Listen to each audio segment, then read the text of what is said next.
So hello guys welcome to my channel. आज चाहिँ हामी के गर्छौँ भनेर तपाईँहरूले थम्बनेल हेरेर थाहा पाइसक्नुभयो होला। सो ढिला नगरिकन क्वेसन्सतिर लागौँ है त। सो गाइज नम्बर 1 मा के छ भन्दाखेरि value of acceleration due to the gravity at the surface of the heavenly body is 4.6 metre second square. At what height from the surface of the heavenly body the value of acceleration due to the gravity will be 2.25 metre second square भनेको छ है। So सुरुमा हामी लेखौँ acceleration due to the gravity.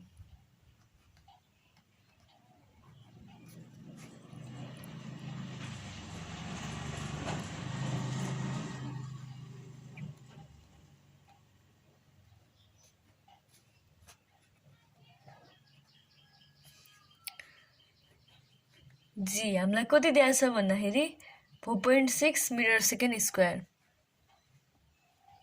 So अर्को हामीलाई के दिएको छ भन्दाखेरि at what height from the surface of the heavenly body the value of acceleration due the gravity will be 2.25। So यो चाहिँ acceleration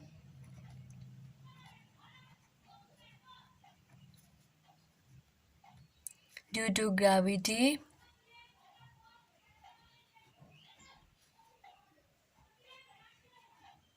at a height g1। So हामीलाई g1 दिएको छ 2.25 metre second square. 2.25 metre second square. अनि अर्को हामीलाई के दिएको छ भन्दाखेरि radius of the heavenly body दिएको छ। रेडियस अफ द त्यो ठुलो गोलोको बिचको भनेको radius of the heavenly body हो है।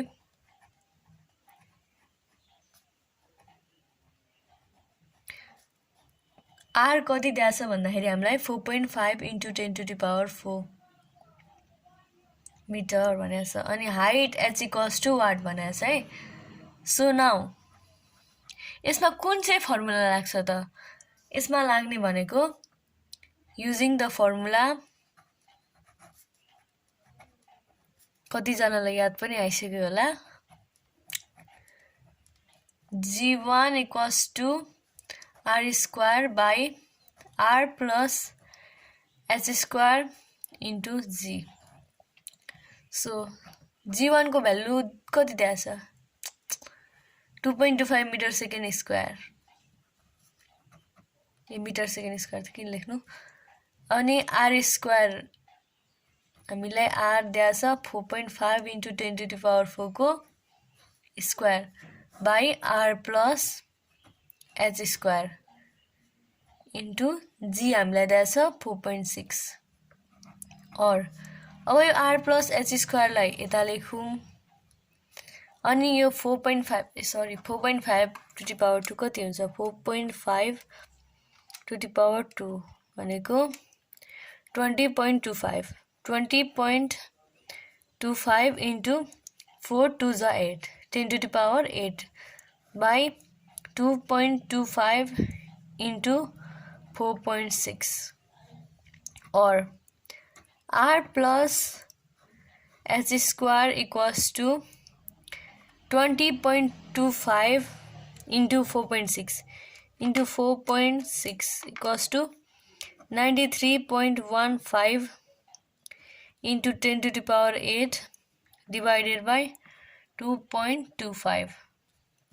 और r plus h² = 93.15 divided by 2.25 कति आयो? 41.40 into 10⁸।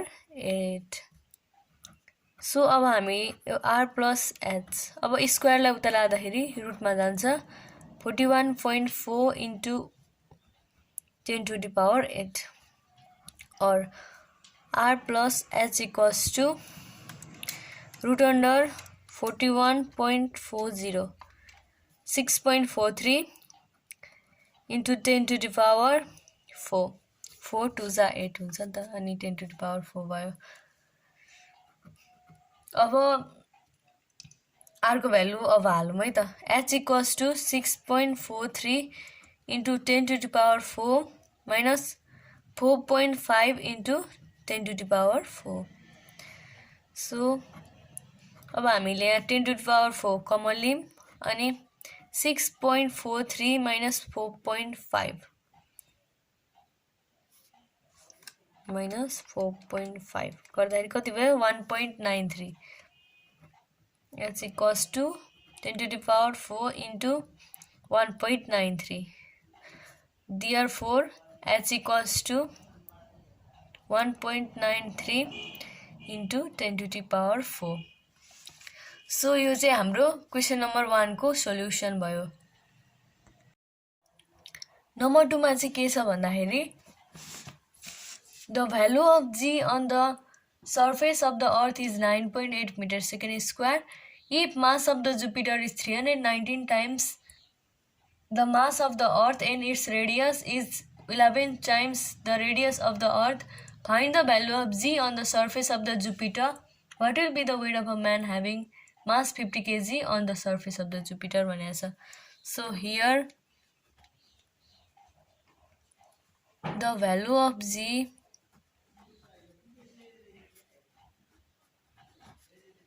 on the surface of the earth is given by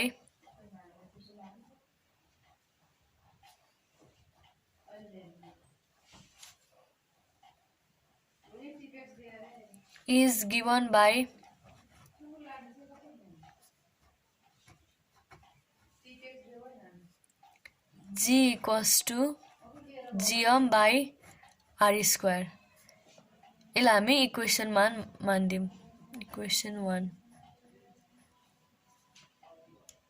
now ए अर्थ को त g को भ्यालु पनि दिएको छ नि और g को भ्यालु लेखेरै त्यसलाई इक्वेसन 1 मान्दा राम्रो हुन्छ। त्यही भएर 9.8 equals to gm by r square यसलाई चाहिँ मान्दियौं हामी equation 1।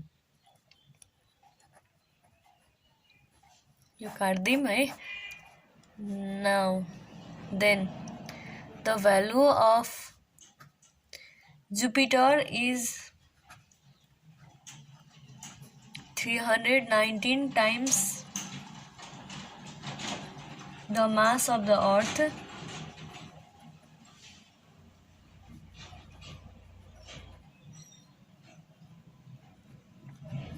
and its radius is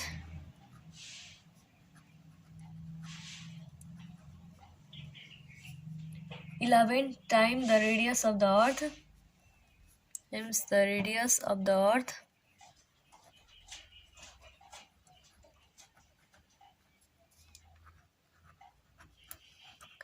so its g is given by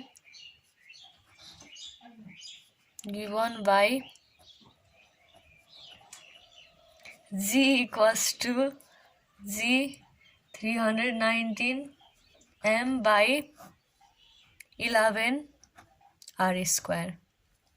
यसलाई हामी इक्वेसन आई मान्दियौं। So now dividing equation I by II,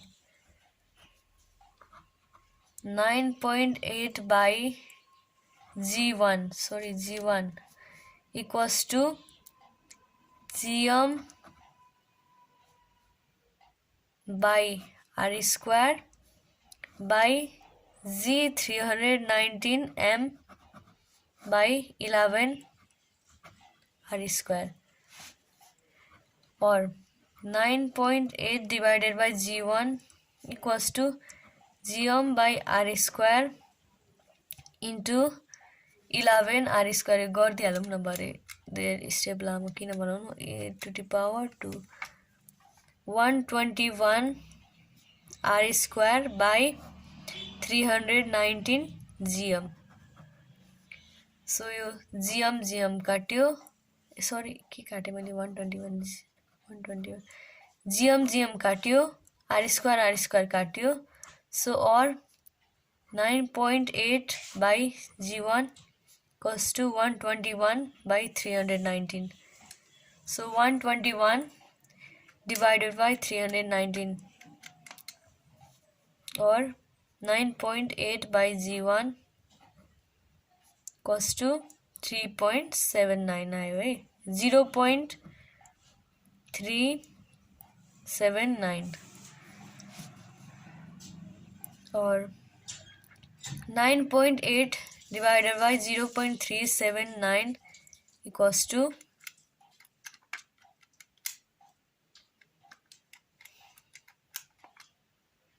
25.85. Therefore, G1 equals to 25.85. So, यति भयो. अब हामीलाई अर्को के सोधेछ भन्दाखेरि what will be the weight of a man having mass 50 kg on the surface of the Jupiter भनेको छ. So, weight equals to mg. मान्छेको मास दिएको छ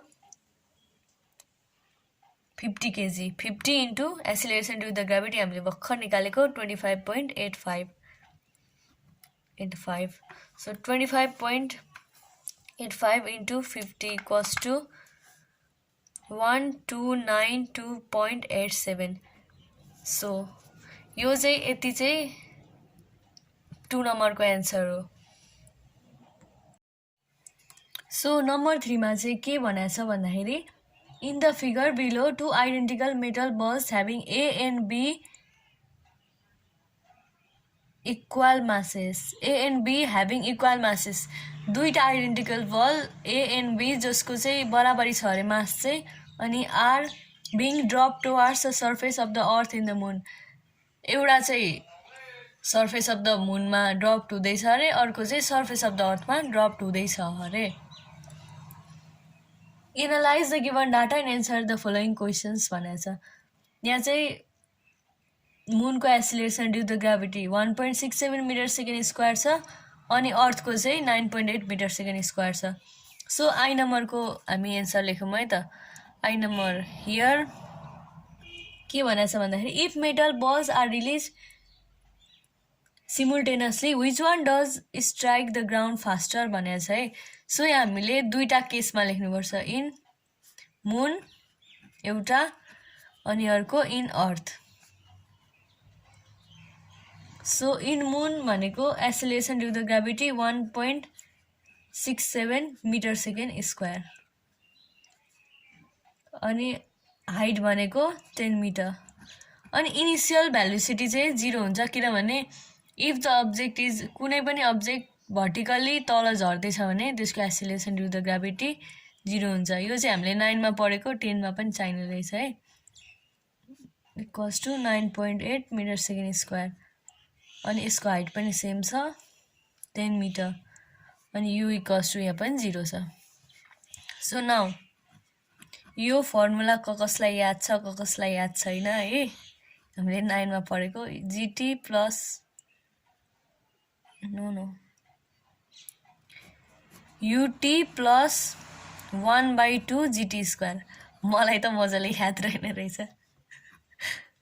मैले पनि भर्खर 9 को बुक खोलेर यो फर्मुला हेरेँ क्या. 0 into t plus 1/2 g भनेको 1.67 t त हामीले निकाल्नु पर्ने. t भने चाहिँ टाइम हो है कति टाइम लाग्यो भनेर अनि 1/2 into 1.67 t square. So 20 equals to 10 to the 20 equals to 1.67 t square or 20 divided by 1.67 equals to t square. So 20 divided by 1.6 के गरे मैले 20 divided by 1.67 equals to 11.97. 11.97 equals to t square or root under 11.97 equals to t. Therefore, t equals to root under 11.97. Go. T equals to 3.45 second. 3.45 second लाग्ने रहेछ है in मुनमा त्यो अब्जेक्टलाई झर्नको लागि. अब हामी अर्थको निकाल्छौँ. h equals to ut plus 1/2 gt square और अर्थमा भनेको हाइट भनेको 10 मिटरै भयो u 0 छ so 0 into t plus 1/2 g भनेको 9.8 अनि t स्क्वायर और 10 to the 20 लेखिदिइहालौँ है सुरुमा 10 to the 20 sorry 10 to the 20 equals to 1 into 9.8 t square और 20 divided by 9.8 equals to t square.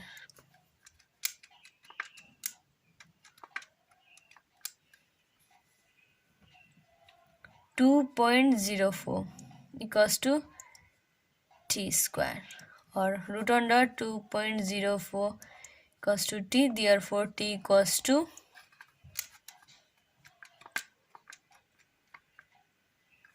1.42. t equals to 1.42 second.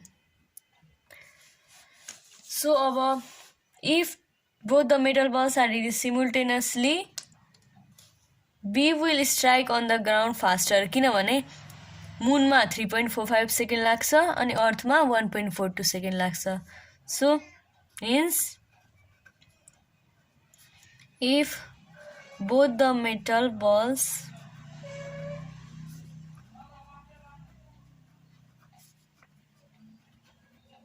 are released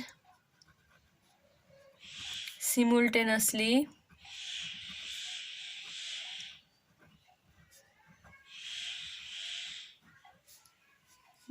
B will strike the ground faster.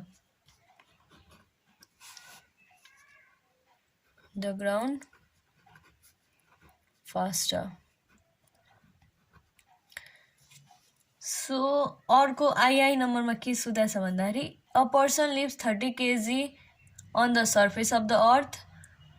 How much mass he can lift on the surface of the moon if he applies same magnitude of force भनेछ. Here in earth mass equals to 30 kg अनि g भनेको 9.8 meter second square.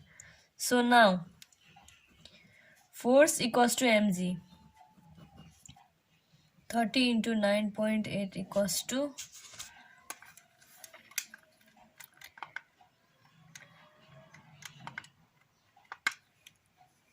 294 n. Force हाम्रो 294 n आयो. So अब in moon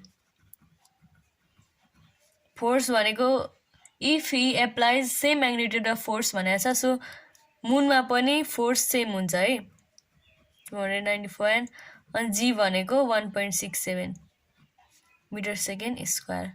So now force equals to mg or 294 equals to mass भनेको निकाल्नु पर्ने छ g भनेको 1.67. Therefore m equals to 294 divided by 1.67 equals to 176.04. So the person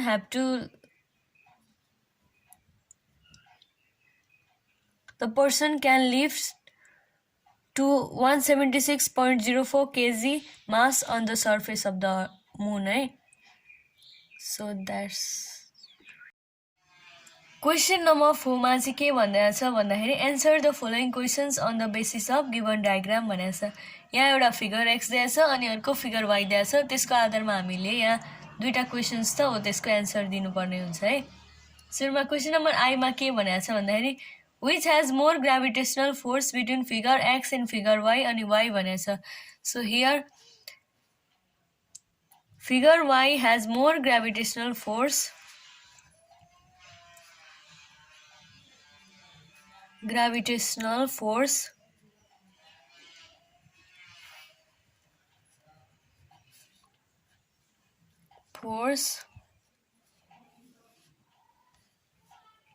As we know, force is directly proportional to the product of masses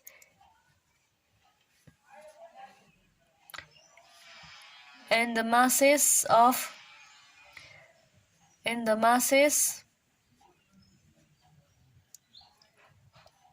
of figure Y are bigger than figure X. Bigger than figure X. So yeah, bookमा चाहिँ force remains the same भनेर answer दिएको छ, but I don't think force remains the same, किनभने we can clearly see कि figure X को भन्दा figure Y को मासेसहरू ठुलो छ, त्यही भएर त्यसको फोर्स अफ एट्र्याक्सन पनि Y कै ठुलो हुन्छ है. सो आईमा के भनेको छ भन्दाखेरि what happens to the gravitational force if the distance of the object is kept same and masses are increased by 2 times. Y भनेको छ. According to Newton's law of gravitation,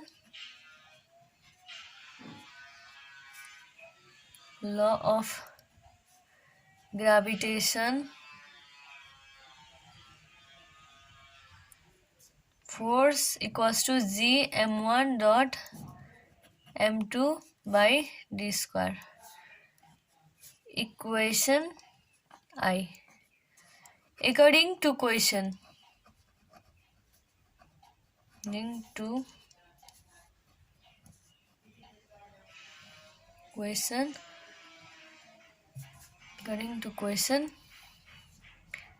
F equals to 2m1 dot m2. Equation II. 2m1 dot 2m2 Therefore G and M are constant. So combining equation I and equation II, F equals to 2m1 dot 2m2 by d square. G 2m1 equals to 4 G m1 dot m2 by d square. Therefore F equals to 4. Therefore F equals to 4F. Hence the force will increase by 2 times if the distance of the object is kept same